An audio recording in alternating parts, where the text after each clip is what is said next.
ভাই এখানে প্রতিদিন কত চপ তৈরি হয় ভাই? ওই 2000-2500 টাকা পর্যন্ত হয়। টাটা চপ নিয়ে যায় এখান থেকে? হ্যাঁ।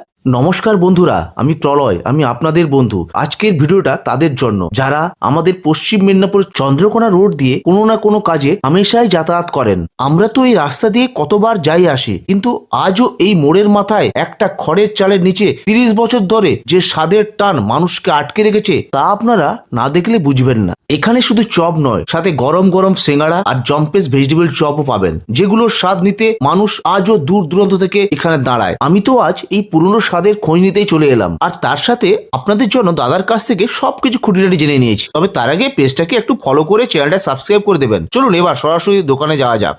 নমস্কার দাদা। নমস্কার কি দাদা। নাম দাদা আপনার? সঞ্জয় দত্ত। দাদা দোকানটা কতদিনের দোকান? 30 বছর হবে। আর এখানে কি ধরনের তেল ভাজা পাওয়া যায়? এখানে পাওয়া যায় ডিমের চপ, চিংড়ির চপ, ধনা পাতার চপ, স্পেশাল মশলার চপ, সিঙ্গাড়া, আলুর চপ, ভেজিটেবিলের চপ। ধনা পাতার চপ 10 টাকা, মশলার চপ 10 টাকা, ডিমের চপ 10 টাকা, চিংড়ির চপ 15 টাকা, ভেজিটেবিল চপ 8 টাকা, আলুর চপ 5 টাকা। আচ্ছা, এই সব চপ খাওয়ার জন্য কোন জায়গায় আসতে হবে? এই রোড চন্দ্রকোনা চৌরাস্তার মোড়, খাটার লাইন। টাইমটা আপনার ভোর 4:30টার থেকে রাত 10টা পর্যন্ত। এই দোকানটা কি নামে এর পরিচয়, মানে পরিচিতি কি নাম? এটার নাম হচ্ছে ভবানী চপ দোকান। ভাই এটা কত কেজি আলু আছে মোটামুটি? 30। প্রতিদিন কত কেজি আলুর চপ তৈরি হয়? 60 কেজি আলুর চপ তৈরি হয়।